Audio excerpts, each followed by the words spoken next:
Assalamu alaikum wa rahmatullahi wa barakatuhu. Welcome to the Islamic Vibes podcast. I'm your host Majid, and today I'm joined by my co-hosts, Brother Rash, and also return of Brother Afi. Assalamu alaikum, brothers, and welcome to the show. Wa وعليكم alaikum السلام ورحمة salam. الله وبركاته. Jazakallah for having us. Barakallah feek. No, it's always my pleasure. I get a lot of good feedback from people listening, and they do like it when you guys are on the show. I'm just here to support your opinions, and I think you guys are the main ones, really. But Are you facilitating? I'm just a facilitator, bro. Get the points out, man. No, But bro. No, bro. You had a lot of value, man. alhamdulillah, alhamdulillah. But listen, you know how we always just have a bit of an intro and stuff like that, and somehow we always end up on the weather. But I will bring you out, Rash. You're sitting there with a like a jumper, sweater type thing on. What's going on, bro? You feeling okay? It's cold, man. So I thought I might as well. I've got a colleague of mine. This is just a quick funny story. I've got a colleague of mine who what he does. He has a certain date in the year, and on that day he puts away all of his long sleeve shirts and gets out all of his half sleeve shirts, and then another date later. I don't know how that works anymore, but because in this country you just cannot guarantee what the weather is going to be like. So I think he's going to have to rethink that one. Yeah, well, I mean, as long as he ain't like padlocking the and giving the key to somebody else, I'm sure you can It just. sounds like he is. I swear, sometimes we're in a meeting and I'm like, it's freezing. Why you got your half sleeve on? He's like, oh, I've put all my full sleeves away. Okay, fair enough. Well, alhamdulillah, it is what it is, man. But Alhamdulillah. listen, let's crack on. Today we've inshallah, I think we've got a bit of an explosive episode, I think, because there's rather normally we cover like one or two topics or just one. Today I want to talk about three issues that I've been thinking about. And the first one is the issue to do with the Moroccan women player wearing a hijab. Also want to talk about the stuff that's going on with the Quran burnings in Denmark, in Sweden, and also I want to touch on what's happening in India, because I'm sure you guys have as well. I've seen some like kind of devastating videos and stuff, man, and your heart bleeds, man. But I don't want to spoil it. I don't want to give you my thoughts now, but we'll keep that to later on. But let's kick off with the issue to do with the Moroccan player. So as you know, if anyone is interested, I'm not sure many people are, but the way the media promotes it is the Women's World Cup is, one of the main sports attractions of the year. But that's not the case. But anyway, the Women's World Cup is going on at the moment, and there is a Moroccan player called Nouhaila Benzina, and she became the first player to wear the hijab. And this is the way that it was being promoted anyway, to the extent that even EA Sports have included like an update where you can have an hijab now, to add to your players. So I mean, as always, there's different type of opinions on this. Some people are really speaking out and saying this is a defining moment. It's an amazing thing that we have Muslim women on the highest level of sports wearing a hijab, and FIFA allowing it. But also there are people saying that actually this is not the hijab. I mean, what they're calling as the hijab isn't the hijab. So let's kind of dive into this discussion. And Rash, I'll start with you. What's your thoughts on this? I'm going to start with a disclaimer. So, no, my thoughts basically is the disclaimer is that I think it's important not to individualize the issue. So whatever we're talking about, it's not specifically directed at the sister, because at the end of the day, everybody's situation is what it is. People try to do the best they can do in their situation. So no one's kind of accusing anybody's sincerity or, saying someone insincerely is doing it. So I think that's very important, first and foremost, to highlight that this particular sister is in that situation. She feels that, she needs to cover as she should do. And that's the situation she's in. She's playing football and she's doing the best that she can. So I think that's important to highlight that first and foremost. But the important things to go on beyond that when you're talking about it as a general thing, and not specific to this sister is it highlights what they're trying to do is it's the integration element. That's one of the things I think is very important. So by promoting it at the level they're promoting it, and as you just mentioned about, the football game and, being able to change your appearance and put a hijab on in FIFA and things like that. So many of the different kind of mainstream media promoted this as, the first female hijabi in international football and things like that. So there was a lot of coverage for it. But that's where we should kind of look at it and go, wait, there must be more to it if there's this much coverage, because how often do they put things that are Islamic in a positive light unless they have an underlying agenda? And that underlying agenda is to kind of equalize, well, to bring that integration element in there. So they're trying to highlight it, first of all, as if they know what hijab is, as if it's just the headscarf. Second of all, to kind of say, oh, look at us, look how good we are, we're allowing this, blah, blah, blah, even though it's still not allowed in France, for example. So there's an Olympics or something coming up in France at some point, and there's some talk about that even if internationally they accept this, it's not going to be allowed in France, for example. So there's a lot of hypocrisy here. There's a way of trying to show, look, we're inclusive, but at the same time, they don't even recognize what hijab is at all.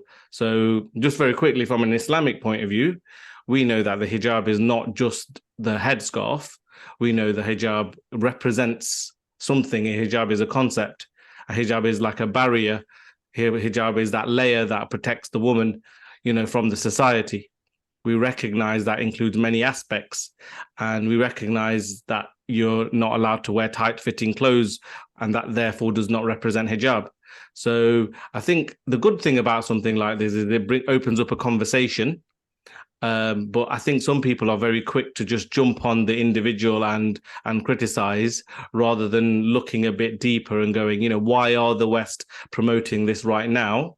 And equally, why are some Muslims attacking her, but are saying, oh, look, it's not hijab, but without actually helping people understand better what is hijab and how, sisters in sport, on TV, in this way, how that's going to have a detrimental effect on the Muslims in the long term, regardless of how much we might think it's a win.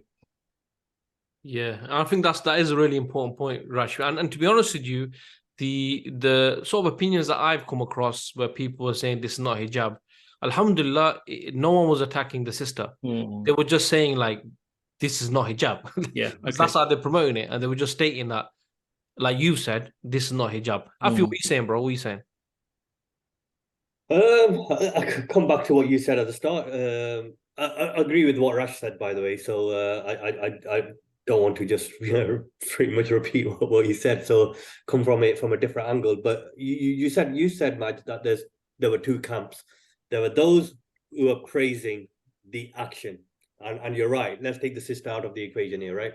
There's those who are praising it, and then there's those who are attacking it, saying it's not hijab. And I've actually got a fundamental issue with both of those camps. The first one, like you said, understand what hijab is. What is it that you're praising? You're praising a compromise based on the rules of the creator, and you're tarnishing them or mixing them, diluting them to make them appealing to those who are attacking the rules of the creator, and coming up with a compromise and saying, right, yeah, you know what, you can wear this kind of stuff, and you can wear it playing sport, and that's acceptable, and they're promoting it. So, you got to think about what it is that you're praising and promoting. From the sister's point of view, just to put it out there, judging by the apparent, she clearly believes this is something she needs to do to praise the Lord. Otherwise, she wouldn't want to. You're ostracized. You stand out like a sore thumb there. The whole everyone can see you, and everyone else, all the other women, 21 women on the pitch have got showing their legs, and she's got them covered, and she's got a headscarf on. So it takes a lot of courage and bravery to be able to do that. So irrespective of what she understands hijab to be, she thinks this is it. So, for her, we have to look at it and say, she's made a brave decision. Now coming to the ones who attack it. Okay, we know that doesn't fit in the definition and the criteria of hijab. So to attack it means you must be doing something right in the first place in order to attack someone. So if someone believes this is what hijab is, you must have already been putting a lot of effort into the world promoting what true hijab is. And if you're not doing that, then you need to take a stand. You need to take a look at yourself and think, right, what am I doing? Because if she believes this is what hijab is and she's prepared to take an action and wear it on a football pitch, and then there's groups of people who say this is not what hijab is, where's the action? What are you doing? Why? And this is the thing with the Muslims as a whole. We like to jump onto things when they happen and say this isn't Islamic and tarnish them. But where's the attack of the 21 women, the other 10 women who are on the pitch from Morocco as well, who some of whom I would also assume are Muslim? You're not saying anything about them. You're attacking the sister who thinks she's covering up, but aside of her wearing that outfit or whatever it is, you're not doing anything to give people the correct understanding of Islam in the first place. No, but Afi, I mean, the point is, I can kind of agree with you, but the point is that from what I saw anyway, and these weren't just normal people on the street. These were, I would argue, these are guys who are active on the Dawah scene. But they were, like I said, again, they weren't attacking the sister. But the point that we're making, it's not hijab, and the point is, it is not hijab. So regardless of whether you're telling people otherwise, it is not hijab. Yeah, I think where the attack. Sorry, just a quick one. Where the attack, I don't think you're right. The mainstream, like Muslim people speaking on podcasts, this, that, and the other, Dawah, activists and stuff, they're not criticizing. You're right, but I'm just talking about, when you delve into the social media side of things, and admittedly, some of them are just trolls, so they shouldn't get the the limelight anyway. But there are some people still having a bit of a go without looking at the wider picture. Okay. Sorry, go on. And there was a lot of these attacks. So I think that's where the issue comes. We're having a conversation here today saying, look, that's not hijab, right? Without attacking the person now. We're looking at it as a concept. And it's in relation to that side of things where I think I've got an issue with people who are attacking her for not wearing hijab as we would define it, but not doing anything about it in the first place. And I can without agreeing with them, I disagree with that approach, but I also see why. Let me just explain why I think that. Because what happens is, when you're out there, and like you say, she genuinely might be saying that, this is me, praising my Lord, doing this to the best of my ability. And whether she appreciates this or not, what she's doing is she's putting herself out there as a role model to other girls and sisters out there. So whether she appreciates that or not, whether it's intentional or not, it happens. In just the same way as many footballers, they say, oh, I don't want to be a role model. So they do all sorts of stuff. They get pulled down about it. And then the argument usually is, look, I didn't make myself a role model. The people made me a role model. But, when you're in the public limelight, you do have a degree of responsibility. And now if a generation of young Muslim girls and sisters suddenly go, you know what, if she can do it, why can't I do it? And if my daughters, I've got 4 daughters, if any of them come to me and go, well, that sister on TV, she's trying really hard, she's wearing that, I want to play football, I want to wear that, why can't I? Okay, we know how to deal with that situation. We talk to them about what hijab is correctly, but that's not easy for every parent. Many parents will struggle with that. Many parents themselves may not fully understand the concept of hijab and may have just seen it as a headscarf. We're living in a time right now where the hijab has been feminized, from a feminism point of view. Because the whole idea is that, the hijab is my right and my liberal right to dress how I want to dress. It's my freedom. And it's even a degree of fashion. Why is it that some of these mainstream fashion houses now have a hijab range? Okay, someone's going to argue and say, okay, that's because there's a demand for it. There's, you can make money out of it and blah, blah, blah. But we know for a fact that things like liberalism is being pushed from the very top. So how would that not include the likes of feminization of Muslim women.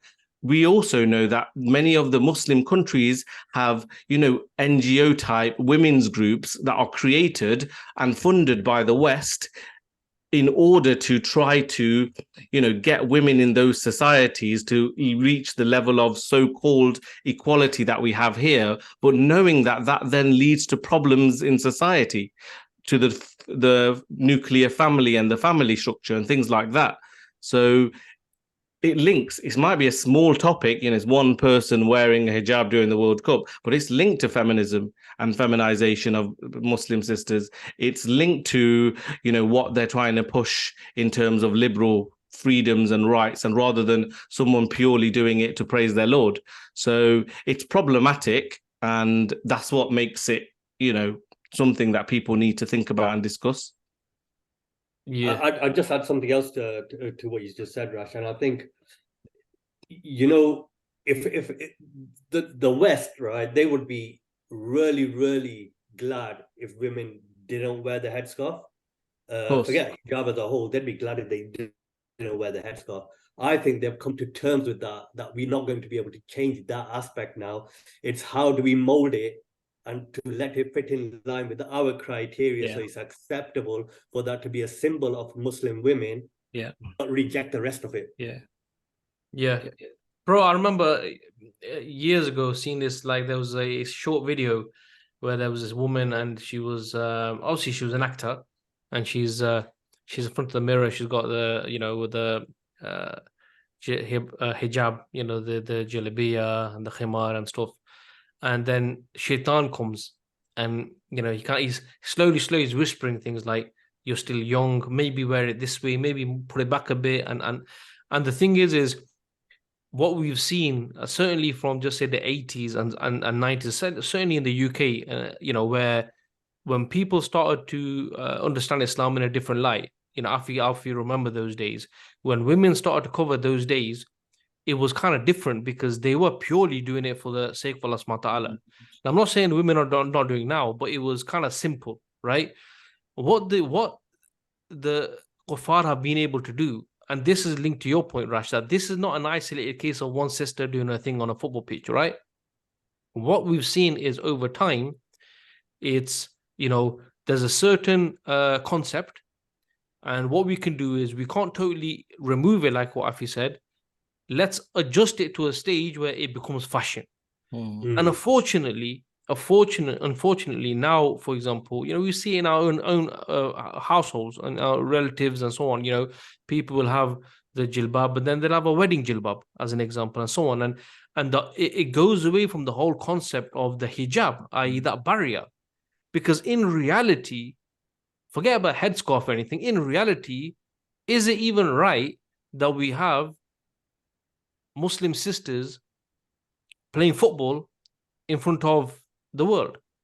Let's take it down to that level, because that barrier isn't just a clothing, it's just loads of things. It's to do with the social system, for example. And you look at the rules of the social system about the free mixing and about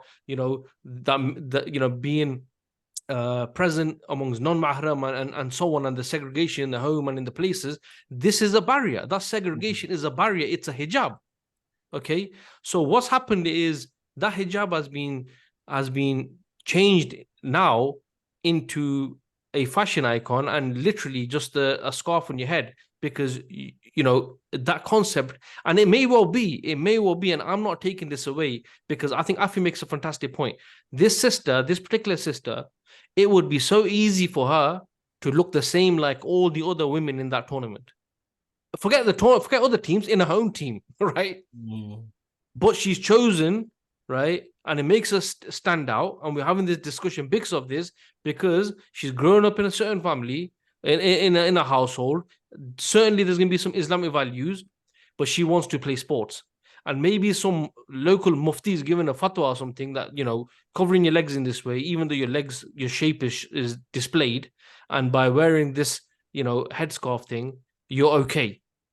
So this sister still is doing it for the sake of Allah subhanahu wa ta'ala. She's still making that conscious choice that I'm doing this because I'm a Muslim, right? And I'm sure even now where sisters, or maybe the hijab has become a bit of a fashion icon thing, maybe I would probably still argue that they are still doing it because it's part of their religion. Yeah, definitely. But you see how you if you move an inch, then they want you to move a mile. You understand? And the whole concept of hijab from a social system point of view has become a piece of cloth that's on your hair. And you see the problem there. You see the problem. It's also important to highlight that, by the way, just to make it so that because obviously we're three guys talking about hijab, it's important to highlight that even because it's a concept, it shouldn't matter whether it's men speaking about it or women speaking about it. We go by what the Quran and the Sunnah say, and we also highlight the fact that many male footballers play and they don't cover their aura. So, there's that's equally a problem. They're not covering their knees, they're not, and they're taking their tops off and all of these things. And in general, in sport, yes, we might watch it for entertainment and stuff, but to be fair, it's a distraction. It's a major distraction. And, there's even an argument for saying, getting involved in some of these sports puts you in that harm's way as well. So it's not just about the sister. I know that's what we're talking specifically about now, but showing your aura and, be it the hijab or be it the male aura and that, it's these kind of things that it just makes them worse. It's promoting nationalism, it's promoting people, being in a certain environment and it's a distraction. Yeah, so those things I think people need to think about them as well. Yeah. Afi, you want to say something? Yeah, I was just thinking something similar to Rash, which is we could have been talking about anything that's happening in the Muslim world today. It could be taking mortgages out amongst Muslims, or nationalism, or patriotism, and corruption in the Muslim world, or whatever it is. We could have been talking about anything. And I think what brings all these topics together and every single problem that we've got in the Muslim world together is that lack of understanding of what is actually required from me as a human in this life to worship my Lord. And I think people's hearts are in the right place and they want to worship Allah subhanahu wa ta'ala. It's understanding actually how does he want me to do it. And I think stuff like headscarves, the way praying, like as though Ramadan has got something whereby if you pray in Ramadan, it's good, and it kind of like negates having to pray the rest of the year. This mentality, and like I said, you could apply on any single issue. It's as a result of people not understanding why I've been put on this world, on this earth, and what does Allah subhanahu wa ta'ala require from me. And then when you don't understand that, you naturally will go towards things that you're inclined towards, and the right and the wrong is coming from the mind, or from what the mullahs who have educated you teach you. And I think that probably what links this topic here that we're talking today to anything, to be honest, to the majority of topics that we've ever discussed. That's the root cause of it. So I think as Muslims, we need to take a step back and really look at ourselves first without really looking at others, because those are distractions which distract us away from correcting ourselves and knowing what it is that I need to do in this world. And that's the problem that unites the majority of the Muslim world. Yeah. I think also, Afi, what you mentioned there about mullahs and stuff like that, I think, if you look at the time of the Messenger, sallallahu alaihi wasallam, he came to change the status quo at the time. And I think right now, what we've got is, alhamdulillah, to the mercy of Allah subhanahu wa ta'ala, that even those Muslims who are living in Europe, living in the West, Allah subhanahu wa ta'ala has, through his, infinite mercy, he has allowed us to, get close to him. We want to do things to please him. However, what we're seeing where you got these reformists, you got these modernists, these people who are actually who are giving us treatments or solutions to the problems that we may be experiencing, to kind of like keep the status quo as it is.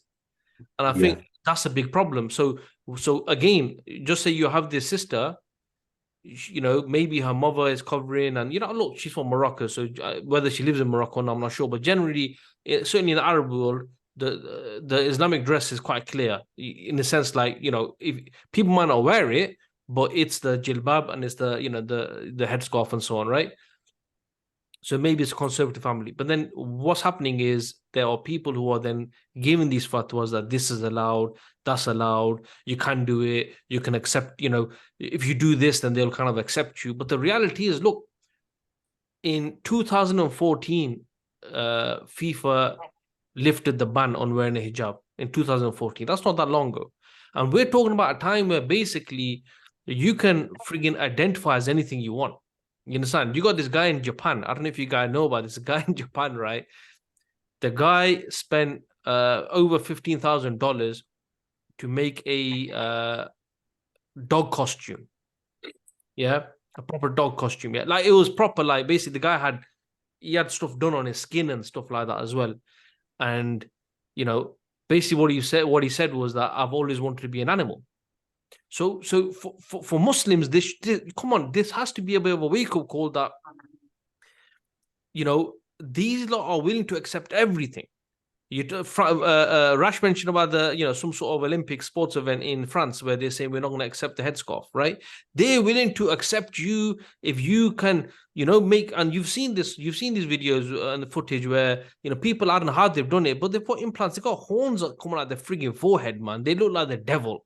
They've cut their tongue from the middle, you know, like they look like a serpent, you know what I mean? They got frigging, you know, tattoos and all sorts. They look like a demon. That's fine, but someone wearing a headscarf is problematic. So again, what it comes down to, and I think what Afi's saying is an important point, it comes down to your aqidah.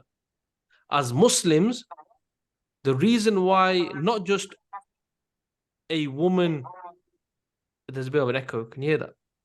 Is it my side? Okay. Not just because a woman dresses up in the Islamic way, like Afi said, is because her link, because Allah subhanahu wa ta'ala tells her this is what you need to do. The man, the fact that his aura is from the, you know, belly button down to his knees, is because Allah subhanahu wa ta'ala has instructed this. So when people dress up, it's going to be in line with what does my Lord allow me to dress up in a certain way. That's the important point, right? Whilst the other side, the kuffar, they do things as they want to do it. It's their whims and desires. So what they want is and this is, I think, Afi, going back to the point you made at the beginning, that they will maybe compromise between themselves and say, you know what? Yeah, you can wear a headscarf. Probably you can even wear the jilbab, but the criteria has to be that it's your personal choice. And I think this is what Rash mentioned. It's your you know what? It might seem subtle, but it's like the difference between Islam and Kufr to a certain extent. Like it's that huge. When a person makes a conscious decision that I'm doing this because it's my right as a human being, or I'm doing this because Allah subhanahu wa ta'ala commands me or prohibits me from doing this, it's massive, right? So I think that's advice. And okay, we're speaking about hijab, but I don't want to just, I think you guys have done a really good job in trying to move it away and say, look, this is not just about hijab. This is about our entire life. You know, are we living it to please people, or are we living it to please Allah subhanahu wa ta'ala? Some brother mentioned this quote about a week ago. He said something on the lines of, it's either servitude to Allah or it's servitude to, he said capitalism, but you could change that with servitude to your whims and desires. That's what it boils down to. That's what it boils down to. You know, who are we serving? And I think that's the key thing. So the issue too with the hijab thing, I think, yes, the West are happy to push this as being a hijab, because if they push this as being hijab, it means that this is the hijab. So it's just left to your, you know, the headscarf. And then it's also your personal choice. You have a Moroccan national team. Some women are dressed up different. So it's up to you. And I think they're the sort of angles that are being pushed where, as Muslims, not just women, all Muslims need to be wary of and understand that, where's this being driven from? Agreed. Super quick point so we can move on to the next topic, but it just also these kind of sports and nationalism and stuff makes it very difficult for the Muslims to unite as well later on. So what ends up happening is, like you say, these countries, they've got their flags, they've got their football teams, they've got their whatever different sports teams, women are involved, people look up to these people, they're role models, all of this, it's all comes back down to that integration via this concept of nation states and nationalism, whereas we know that Islamically, that's not the model that we're looking for. Islamically, we want unity under a single banner. We want unity under a single leader. We don't recognize nationalism. We don't recognize these kind of sports being played in the way that they're being played. And the more they are kind of normalized amongst the future generations, the harder it is to move people away from it. So if suddenly at some point in the future, inshallah, as it's been promised, that, Islam rises again as a single entity, as a unified, Islamic civilization, then all of a sudden it's like, oh, all of a sudden these things are obstacles. Sports teams are obstacles. Oh, suddenly you lose all your sports teams. Oh, as a youth, you might be going, I don't want to lose all my sports teams. I've been supporting them my whole life. So a lot of these things are very much to do with what I said right at the beginning. It's all about integration. It's all about fitting with, you use the word status quo. When you fit in with the status quo over time, it becomes such a normality. It's hard to change. Very, very hard to change. And it's just one of those little examples. Yeah, exactly, bro. Exactly. And we're not even going to go into this, but even there's that release of that Barbie movie. Oh man. And that was the topic in itself, because the amount of articles written by Muslim women and the stuff that was being said, again, and the reason why that came to my mind is you were talking about role models. It's almost like Barbie is like a role model for a lot of kids, and a lot of these Muslim women, they're taking their kids, their daughters along with them. I've not seen the movie. I don't think I'll ever watch the movie. It's not my type of thing. I might need to watch it for educational purposes. Easy. Maybe not. We'll stream it together. Yeah, we'll stream it together. Cool. Listen, let's move on to the next topic. And the next topic I want to speak about was the burning of the Quran, which we're seeing has been going on for a few weeks now in Denmark, in Sweden, and it's been going on with the permission of the authorities. So what people have to do is, so we have a weird rule, but they have to ask the authorities that I want to burn this book, and the authority says, well, it's your freedom of expression, so of course you can do it, type of thing, right? So we saw the stuff happening even months ago with when Turkey was involved, when they were burning it in front of the Turkish embassy, and then there's all the hoo-ha about NATO and so on. But it's been going on, and it's been happening in Denmark and in Sweden. And what we've seen is there's obviously been a backlash in the Muslim world. We've seen, the Swedish embassy being raided in Iraq, in Baghdad. And even last week, and this is a bit of a strange one, that even though there's so much diplomatic pressure on some of these countries now, again, the Qurans were burned in front of the Egyptian embassy and the Turkish embassies again in Copenhagen. So it's kind of becoming rampant, right? But what was interesting was that the Danish Prime Minister, Mette Frederiksen, I think that, so she spoke out for the first time on the issue of the burning of the Quran, and what she was saying was that actually a potential ban on setting the Quran on fire, actually what she talked about, she said religious text, wouldn't limit your freedom of expression. So what she said was, I don't consider it a restriction on freedom of expression that you can't burn other people's books. I've got plenty of thoughts on this myself, but Afi, I'll come to you first. What's your thoughts on what it's becoming almost fashionable now? Let's burn the Quran. You know what, it's been happening for years though, innit? And whether it's insulting the Prophet with the caricatures, or whether it's burning the Quran, it's been happening for a long time. I think the first point to highlight here is that there is a blatant hypocrisy from these people according to their own criteria. For us, there's not hypocrisy because this is just their nature, right? It shows their attitude towards Islam. So, and as Allah subhanahu wa ta'ala tells us in the Quran, this is in the nature of non-Muslims. They're never going to be happy with us till we leave Islam and we join them. So this is in their nature. But according to their own criteria, they are very, very happy to contradict it when it comes to Muslims and the persecution of Muslims. So that's the first thing, and I think Muslims need to wake up and not and see it for what it is, and that this is against you and what you stand for. Linked similar to what we were talking about in the first topic. So I think there is a link there, because what they are attacking via the hijab, they are attacking via burning of the Quran, because the reason why they make fun of Muhammad Sallam, the messenger, and they burn the Quran is because they know for us everything we say and do emanates from here. So this is the source. We refer back to this. Homosexuality forbidden. We refer back to the text. Women have to cover up. We refer back to here. We need to live our life in a certain way. We refer back to here. So they know that we won't integrate with them because of this, because we can prove this is correct. This is the word of Allah subhanahu wa ta'ala.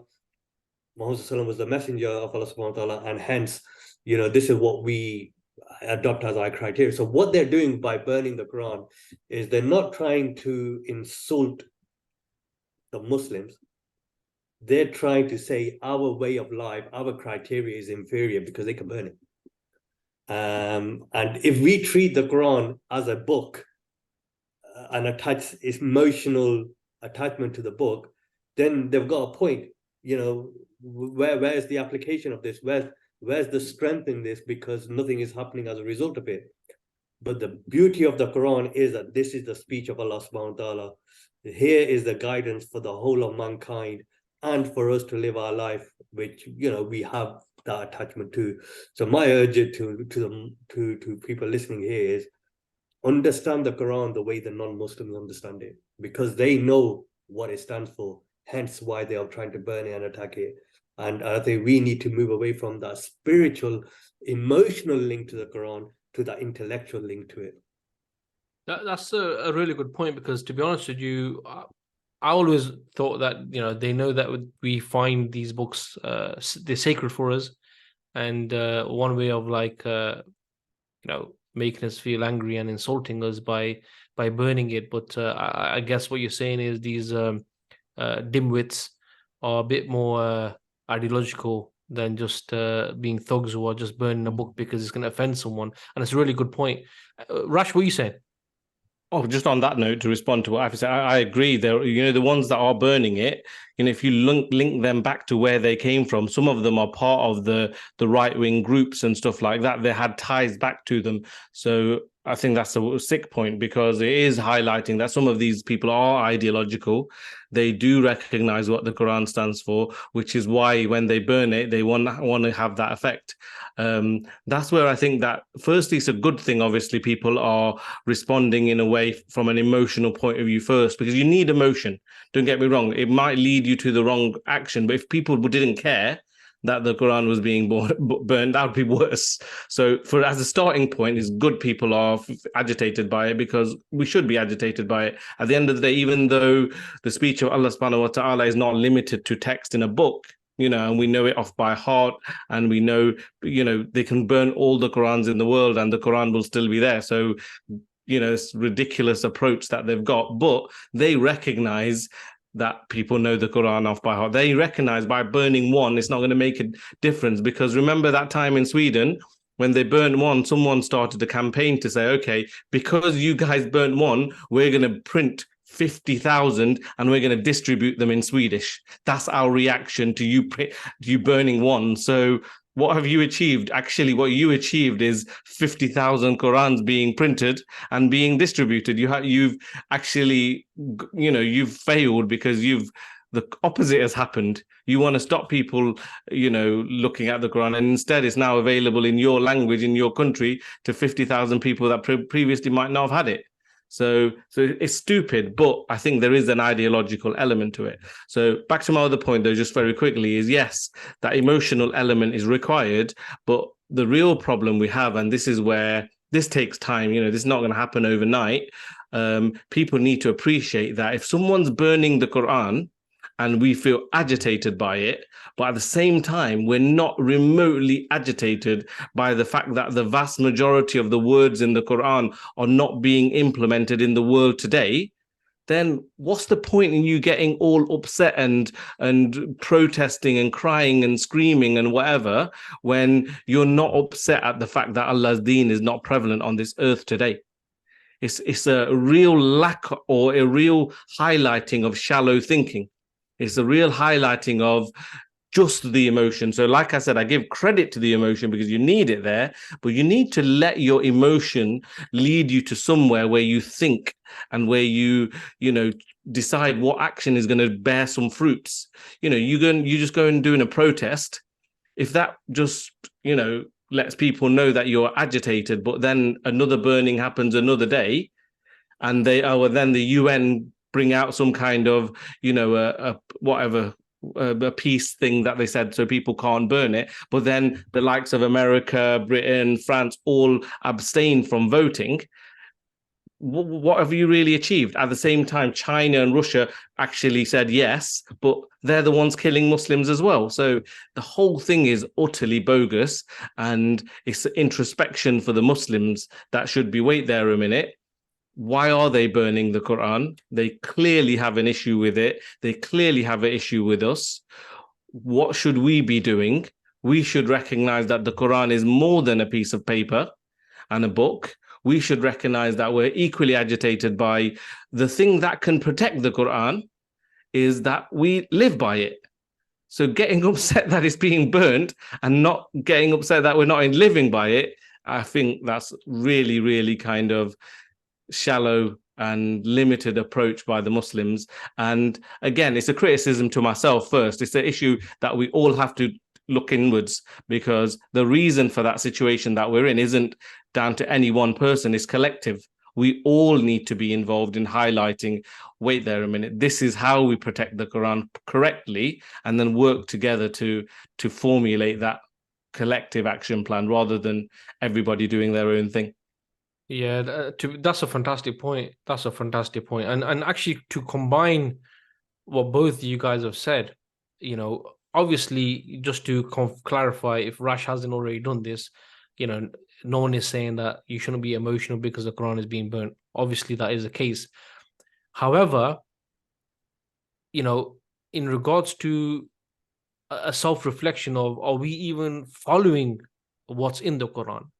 We will be offended if somebody insults our messenger Muhammad sallallahu alaihi wasallam, but how many of us are living according to his sunnah or even understand his sunnah? And I think these are, and to be honest with you, maybe the answer is that the day we started doing that, then I was going to say something which is, wouldn't be politically correct, but these guys who are doing this, right, they wouldn't dare doing this. And in fact, just thinking about it, Rash, so some guy said if you burn one Quran, then 50,000 of us, we'll print 50,000. In fact, what the response should be, linking your point and Afi's point, is that you just don't hate the book for the book, you hate what's in the book. Every time you burn this book, 50,000 Muslims are going to start living according to this book, right? You understand? I'm telling you, they'll stop burning it. Yeah, right? They will stop burning it because that's the essence. And again, I think what's really good is what you've done there is taking the attention away from these guys burning it and actually saying, look at yourself in the mirror. Like, you know, and Wafi said as well that these guys, they understand the Quran to a certain level, but what they do understand is that it's a threat to their way of life. But they have that understanding. Yeah. We have the Quran, we read it every year. Do we believe that? Do we behave like that? So I think there's some really good points. And just a couple of points for myself as well is that, first of all, with the Danish or whoever saying like, okay, right, we might have to ban this. First of all, it's not because they're offended by the Quran being banned. It's because of their national security, and it's because of the sort of like, maybe economic and ties that they have, partnerships with other Muslim countries, right? First point. Secondly, that in fact the authorities don't mind the Quran being burned, because what it does do is still leaves that discussion out there that what's wrong with this book that some people are willing to burn it? What is it evil? What's so bad about it? So it raises a question that you then hear the reformists or the modernists that profess to be Muslim who talk about, actually there's certain ayat which are problematic, right? Maybe we need to revisit them or abrogate them or whatever, right? So what it does is it keeps that spotlight on there must be something that's wrong with the Quran, hence why people are burning it. It just keeps that spotlight on it, right? And it's not done by the guys who are burning it, it's by the people who are allowing them to do it, right? And one last point I want to make is, in reality, burning the Quran is the most idiotic and shallow action someone can do. All these dimwits need to do is produce a surah like it. They don't need to waste their lighter fuel. They don't need to waste their matches. Just produce a surah like it. End of story. The Muslims will then themselves reject this book as being the word of Allah subhanahu wa ta'ala. What we're seeing is that there is no intellectual challenge against Islam, and it's all these pathetic acts, whether it's burning the Quran, whether it's walking into a mosque on Facebook Live and, murdering 60, 70 people in cold blood. This is their response because they have nothing. The ideas they carry, they can't stand up against Islam. So in fact, as Muslims, when they're burning it, it's like, yeah, that's all you can do. We'll print another one. It doesn't take Islam away. Allah says that they want to extinguish the light of Islam with their mouth, but Allah will not allow this. He will perfect his light. So they will try what they're doing, but ultimately, they cannot harm Islam. They can not harm Allah subhanahu wa ta'ala. So I think as Muslims, that's the sort of points we need to take away. Just to sort of do a quick summary on this, because some of the points you made were fantastic, is that as Muslims, yes, we get offended when the Quran is burnt, but are we not offended that the Shariah of Allah subhanahu wa ta'ala, which is the Quran, is absent? We offended when people insult the Messenger Muhammad sallallahu alaihi wasallam. But are we living? Is it what's more offensive to our beloved Messenger? The enemies of Islam attacking him, or his ummah not following him? That his ummati, the people who are from his ummah, are not following his sunnah. What would be more hurtful to our beloved Messenger sallallahu alaihi wasallam? Definitely that. You understand? So I think it's a good way of actually looking sort of inwards rather than these guys doing these attacks and actually thinking about many things. But have you guys got any more comments on this segment before we move on to the last one? I just want to reiterate something that you've just said there, actually, that and this is probably the biggest take home from this segment, which is, if they really thought Islam was inferior to their way of life, all they have to do is produce a surah like it, because that's the challenge. The challenge is there, crystal clear, produce a surah like it. Whereas actually, the reason why they're attacking us are not the Sikhs for their book, not the Hindus for worshipping their cow, or the Jews, etc., is because the difference between us is we've got a basis that we can prove is correct. We can prove this is from who we say it's from, i.e. the creator. And it's just it's a given. We need to go back and appreciate it as that. Yeah, no, exactly, bro. Exactly. Just from a news point of view, I found it interesting, just related to this story, was there was that one brother who applied to burn the Torah and the Injil as well, didn't he? The Bible and the Torah, and he applied to burn it, and they had to obviously say, yeah, you can, because obviously the right wing guy burned the Quran. And then he went to wherever he was going to burn it. There was media attention and everything there, and he turned around and he said, no, we don't, as Muslims, we don't burn these things. We recognize they're holy books, and the original of these were from the creator themselves. So these are sacred. I thought it's a clever approach, really, just to highlight the idiocy and, like you called it, the dim-witted approach to going around burning the Quran.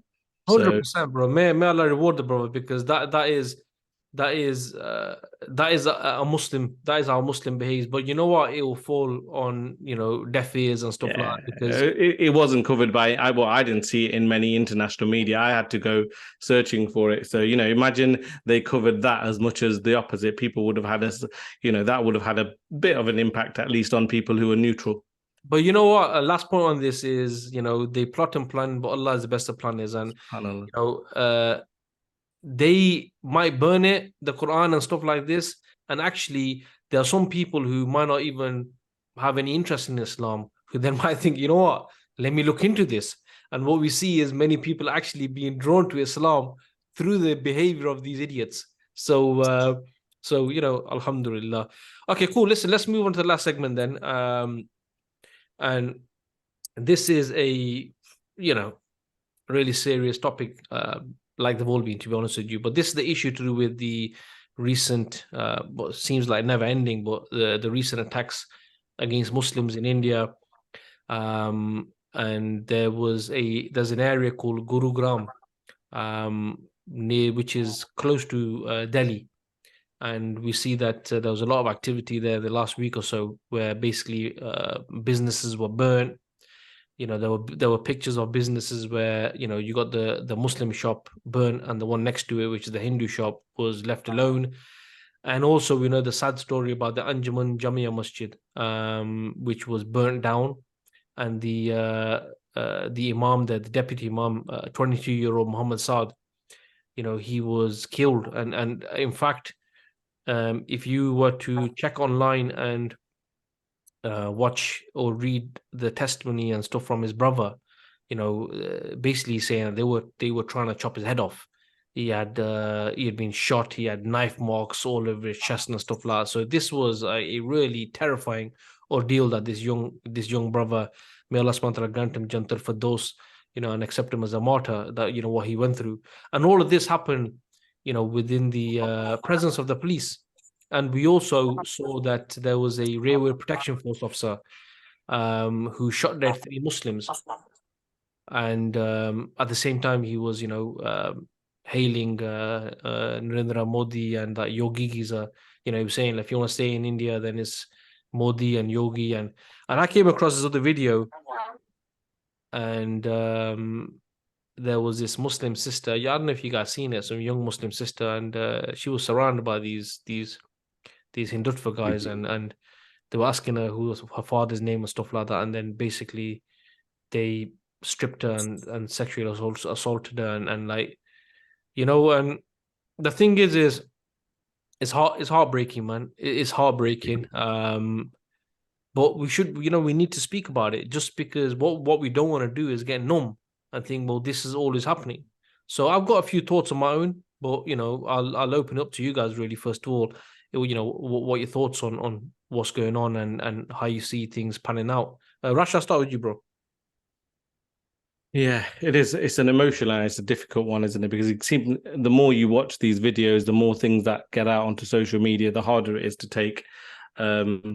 Yeah, so first and foremost, I would say that it's this dehumanization that's happening from the top in India via the BJP, the RSS, via the fact that Modi was previously he still is, but, not openly, I suppose, is part of the RSS, and now he's leading the BJP party. So we know the history. We know what the agenda, or well, actually, maybe everybody doesn't know that, the likes of the RSS, what they're promoting and their ideology is a Hindu nationalism. And that's the idea of creating a Hindu nation. And that does not have any place for minorities, in particular Muslims. And yes, there are already a majority Hindu nation, 80% or whatever Hindus, but that still means there's hundreds of millions of Muslims there. And what we've seen over the last several years now is a continuous oppression of Muslims in order to either stop them from being able to practice their religion, or just show their might of, look, this is a Hindu country, this is going to be a Hindu nation. We're taking a playbook, we're using the playbook of the Zionist apartheid state, and we're applying that playbook here to create our own, apartheid state. So that's their agenda. And in the people who are suffering off the back of that is the Muslims that are there. Equally in the past, I'm sure there's been Christians who have suffered there. So religious minorities are suffering there. And the international media and the international powers are turning a blind eye. They're turning a blind eye because at the moment, at least, India being where they are economically, where they are geopolitically, serves as an agenda to the superpowers that are there today, and for that reason, a lot of their atrocities, even though they completely go against their so-called UN, various charters and this, that, and the other, what's actually happening to them? Where's the coverage, international coverage? Yes, there is coverage, don't get me wrong. There is, talk of what is happening in India, but nowhere near the level that it needs to be. And talk is cheap. You have the ability to sanction these countries if you needed to, if you cared. You have the ability to not have ties with them if you cared. But actually, we see the opposite. Not only are the Western countries supporting the likes of India, we see our Muslim countries supporting them. You see like the UAE and people like that, bringing Modi into their country and giving them garlands of flowers, so the situation is dire. The situation is dire such that, the plight of the Muslims is being ignored because it's serving an agenda for the powers that be. And as Muslims, generally, people are feeling helpless, which is why we're witnessing it. But a lot of people are not doing anything about it because the general consensus is, what can we do? They're the lead. They're in power there. What can you do against the people in power, especially when they have wide scale support, and not just in the country, by the way. They have wide-scale support outside the country. So for our locality, it's been quite interesting. I don't know if you've been following Majid Freeman recently. Since the stuff that happened in Leicester or maybe last year, was it? More has been going on, not so much on the ground, but recently a certain Hindutva kind of celebrity came to Leicester and did certain stuff, and then he got an award by Leicestershire Police. And then there's been lots of stuff going, so rightly, Majid Freeman posted, going, look, wait there, this guy is a known Hindutva terrorist, someone who calls for the genocide of Muslims, and you're giving him an award. Do your research. And they've come out with some bogus claim that they've gone, oh no, what we recognized him for is just, it's just a thank you for some work that he did. It's not anything more than that, but they've had to backstep. So what off the back of that, what's equally happened is there's been Muslims going to, Hindus in the prominent community leaders and Hindu leaders and going, okay, fine. When ISIS were about, you came to us and said, call out ISIS. They're trying to represent Islam and ring incorrectly in your name. And you asked us to call them out, and we did. And now RSS and BJP are doing this in the name of Hinduism. You guys call them out. Pin, drop, silence. So, this just highlights there's wide-scale support for them in and out of India. And that's basically wide-scale support for the Hinduization of India and the suppression of Muslims in India and beyond, and Islamophobia from the superpowers. So it is a bad situation, and there's stuff we can do, but maybe that's, we can go into that afterwards. But yeah, it's a bit of a mess, really, and we do need to probably do a full discussion on it rather than a quick piece. Yeah, no, exactly, bro. There's loads too. I mean, I just thinking when, Modi went to America, the sort of like reception he had. Exactly. Even other Western leaders don't get afforded that. But obviously, America's ideological. It sees how India plays its part in, containing China and that sort of stuff. But Afi, what are you saying, bro? Well, first of all, may Allah subhanahu wa ta'ala make it easy for our brothers and sisters within India and and everywhere else in the world. But may He also strengthen their resolve, because they are the first line of defense rather. Against these stupid cow worshippers.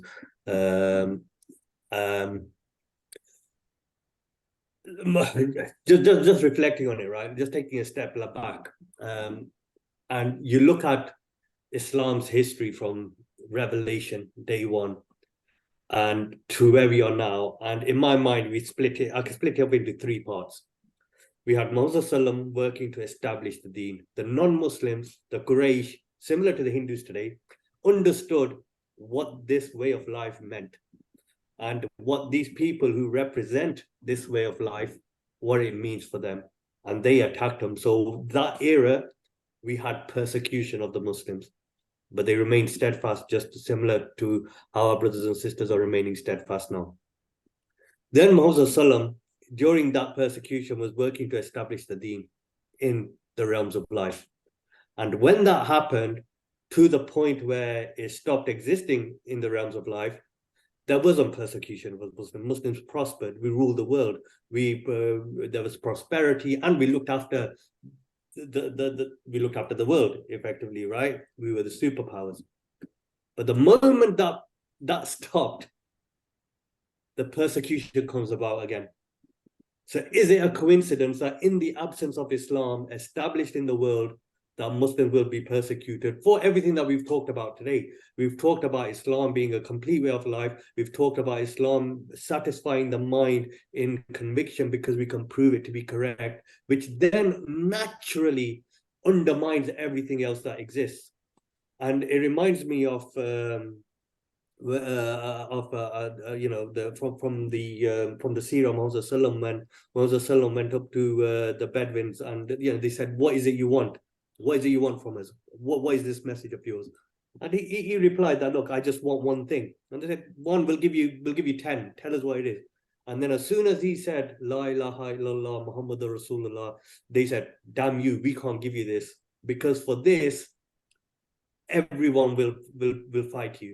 Because they understood, and this is where we really need to understand what the Shahada is. When we say La ilaha illallah, we're not saying that the creator is one and we call him Allah and you call him something else, but it's really Allah. It's saying that nothing is worthy of worship. There's nothing that can be worshipped except this creator, the way that he's told you. And Muhammad Sallallahu being the messenger means that whatever he brought is what we have to abide by, and we reject everything else. And not only that, we could prove this is correct. We could prove the creator exists. We could prove Moses Sallam is the messenger, and we could prove everything is given us.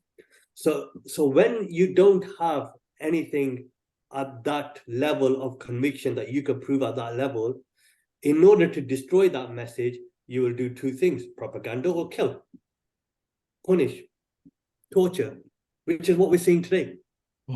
And we've been seeing it for the last century. If it's not India, Modi's government comes, someone else will come in. It'll be in Palestine, it'll be in Burma, it'll be in Kashmir, it'll be in Bosnia. These issues, they're not isolated issues. There's a pattern here. There's a reason for why this is all happening. And the prevention of this all is in our hands. And, we have to take the responsibility for what's happening in India, because as an ummah, it's our responsibility for the solution, and it's our responsibility to prevent it from happening. And until people realize that and see it that way, these issues are going to constantly be happening. And I worry, like you said, I worry about the desensitization of it, because, you know, you hear people talking less about Palestine now.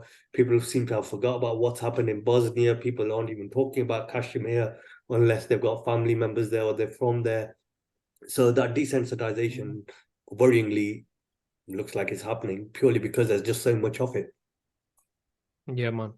And to be fair, the only thoughts I had on this topic coming into this podcast actually similar to what you said there, Afi, because I was just looking at what's happening to the people there. They are literally being cut down on the streets, you know, and there's no comeback, there's no danger from those people. In fact, they're now doing it without hiding their faces. They're doing it in public view. They're sharing it on the internet, you know. And it's similar to the hadith of the Prophet that, you know, there's going to come a time where people will come to you like they come to, you know, a dinner, a feast, and they'll just eat what they want. They'll pick and eat what they want. And when I was thinking about this, and I was seeing this video of this sister as well, and it was like, really, you know, you felt like if I was there, man, you know, I'd do something really bad to these people, right? But then I ultimately came down to one thing. Look, many people, sometimes we talk about, okay, just say it's people in India. They might, sometimes Muslims in India, they have this kind of like bad habit of trying to refer to the constitution to say that India is a secular state, so our protection is the constitution, right? They forget that actually this stuff was happening even before BJP came into power. And then you have people maybe outside of India, like people like us, who we will talk about, you know, whether it's charity or will generate awareness and we will make dua. But ultimately, I was thinking about it and I was thought, you know what? These attacks will never stop until the Muslims have the power to stop them. Until the Muslims have the power and authority to stop them, these attacks will never stop. Don't. Just look at BJP as an example. Even though, look, these things happen, you know, the 92 riots in Mumbai, this BJP wasn't in power, right? Congress has been doing this from day dot. But once BJP came to power, they consolidated the power. Now their goons feel so empowered that they think they can do anything without the law doing anything to them, and they will get away with. Why? Because they feel that those people who have the power and authority, they are backing them, right? So you're looking at over 200 million Muslims in India. The problem is they spread all over India. You know, even if, you know, some people sometimes say, you know, when I was watching this video of this sister being attacked, and in the comments like, come on, man up, man, the Muslims in India need to man up and stuff like that. No, it's not issue of manning up, because they do, I mean, they do try to protect themselves. It's not like they just frigging lie down like a Qurbani lamb. But the point is they're not in a position to stop what's happening. And the tell me otherwise, these things will not stop until we have the power to stop them. And if we're going to go back to the hadiths, the Prophet said, when you see a munkar, remove it with your hand. If you can't speak out against it, and if you can't hate it in the heart, and that's the least of Iman. However, what this hadith is about is actually removing the evil that's there. So this evil that we're seeing that's befallen our brothers and sisters, it's not going to be stopped by America all of a sudden going against Modi, any UN resolution, or the Hindutva having a change of heart, or whatever. It's all down to power and authority. And this is what I want to bring forward to this podcast. And this was the only point I had on this topic, because I'm fed up. Because you're seeing these videos and you're thinking, you know, it's like, it can really do your head in. And people offer this solution, that solution. But ultimately, what is it? Back to your point, Afi, when the Muslims had that authority, when they had that power, were they able to, fight back occupiers? Were they able to protect themselves? And yeah, they had the Mongols and stuff like that, but over 1400 years of history, Muslims generally were protected because the authority is there designed to protect them. One thing we have to accept, whether it's Congress, whether it's BJP, the government in India will not protect Muslims. So who's going to protect them? They have no one behind them. They have no authority. Now, if in future, I'm just saying, there was a very powerful Islamic state that said, similar to Abdul Hamid II, who said to the French that if you play that attack, that play, if you broadcast that play that is offending our messenger, sallam, then we will wage jihad against you. In fact, what we're seeing now is Modi is going to these Arab countries and they're freaking giving him the highest honors of the country. So until we don't have that power that's going to protect the Muslims in India, whether it's in India or external, that's going to say, you can't do this to our Muslim brothers and sisters. And if you do, there's going to be consequences. Right now, there's absolutely no consequences. And this is the reason why it's got to this stage. And in fact, I can only see it getting worse. I can't see it going backwards. I can just see it because these guys now, they're like living a dream. They can do what they want. They would improvise. Maybe they'll start using explosives in mosques next. Who knows? Sky's the limit. Do what you want. And I can only see it getting worse. So that was just really my thoughts. I've got nothing else to say on this topic because I don't think how anything else will add to it. But guys, I think,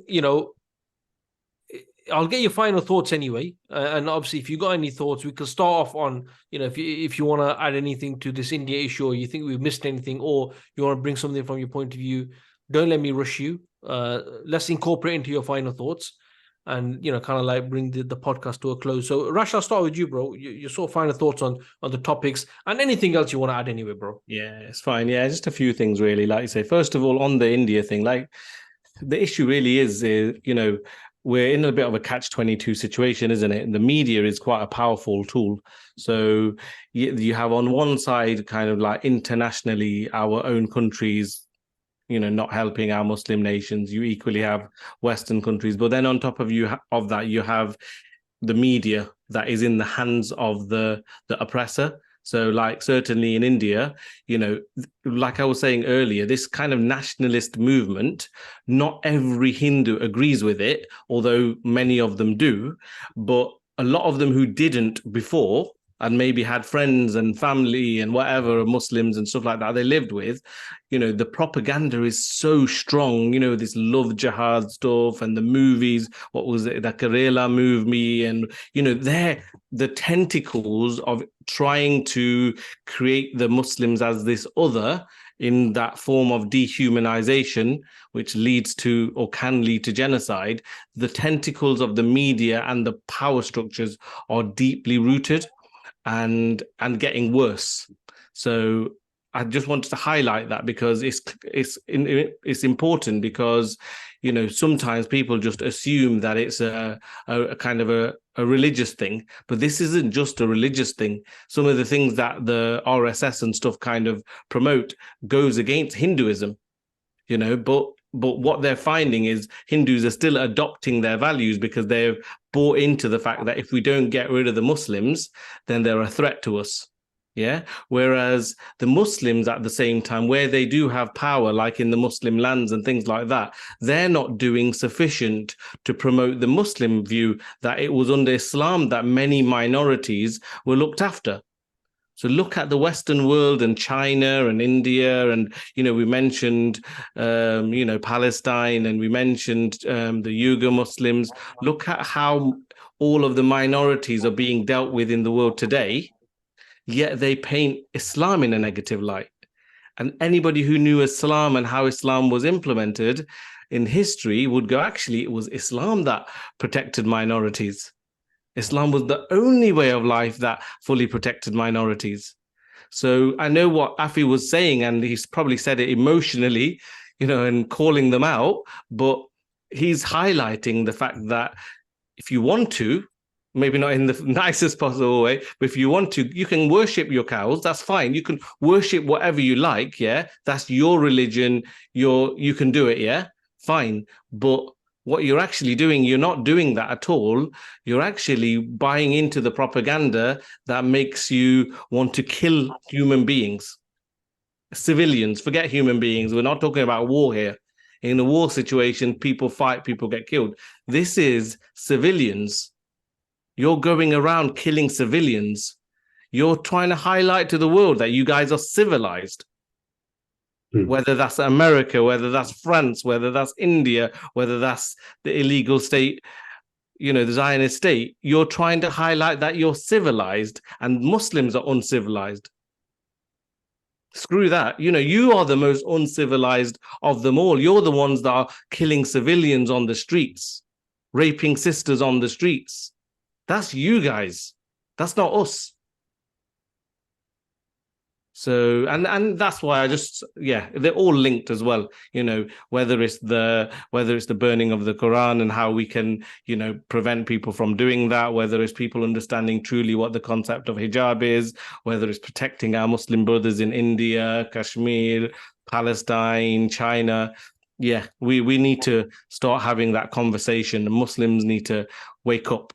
We need to wake up, start having those conversations, and highlighting from our history how Islam was what protected the world from all of these ills of society. And only then we'll be in a better situation, not just us Muslims, mankind, inshallah. Subhanallah, bro. Some fantastic points. Afi? I think all three topics, they might look like completely separate topics, but I think as we've talked about it, it's quite clear that there's threads that go through all of them. And the first one, I think it was quite clear, which was the Islamic Aqidah being, our criteria in life, and therefore that's a threat to everyone else because they can't disprove it. And then when you can't disprove it, naturally it gets attacked in other ways. The other theme that came through, the thread that came through, is this lack of action and response from Muslims appropriately, which is in line and worthy of the criteria that we've got, which is this sound Aqidah from the Creator. And I just wanted to bring those together because, I sat here and you think we are all that close to meeting our Maker. The Day of Judgment is that close. When you look at eternity and the average lifespan of 70, 80, 100 years, if you're lucky, or if you think that's lucky, it's close. It could be tomorrow, it could be today, it could be in 20, 30 years' time, but we are going to meet our Maker.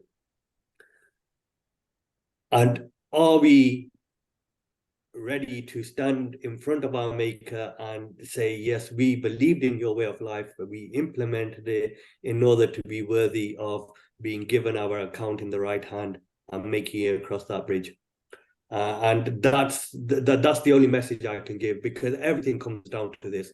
Everything comes down to, our problems are because we're not adhering to what Allah subhanahu wa ta'ala has ordered us to do. Our solutions lie in this. If we're not doing it, it's a question mark of why not? Is it because we don't believe in it? But everyone I speak to, they say to me, yeah, we know Islam is a complete way of life. You say this, but then there's, we're not doing anything about it. And that's it. That's the only reminder. Just remind everyone, we are going to meet our Maker. It's only a matter of time. So are we comfortable to be in this position on that day?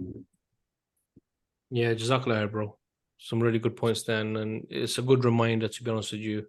for everyone. At the end of the day, that we're going to leave this life soon, and all these issues of hijab and all these issues of what's happening in India and stuff like that.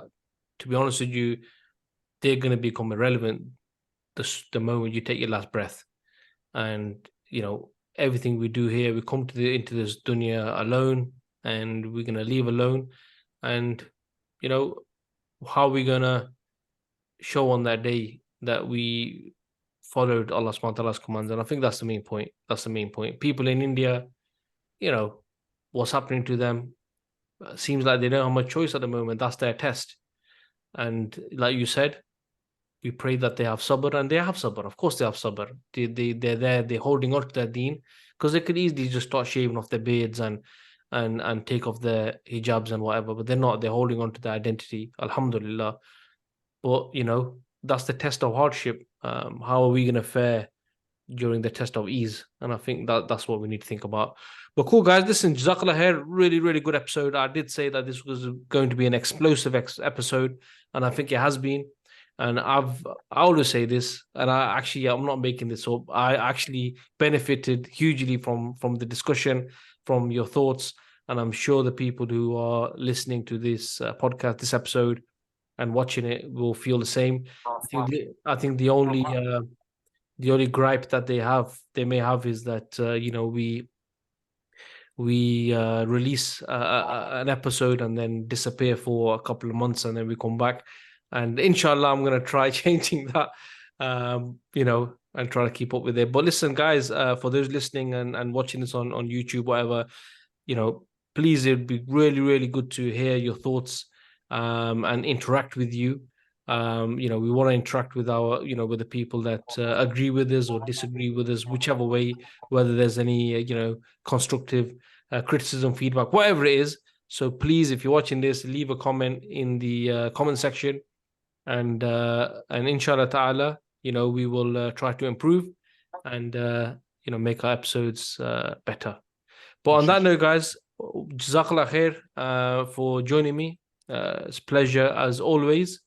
And inshallah ta'ala, as I always say, see you on the next one. Assalamu alaikum wa rahmatullahi wa barakatuh. Wa alaikum assalam wa rahmatullahi wa barakatuh.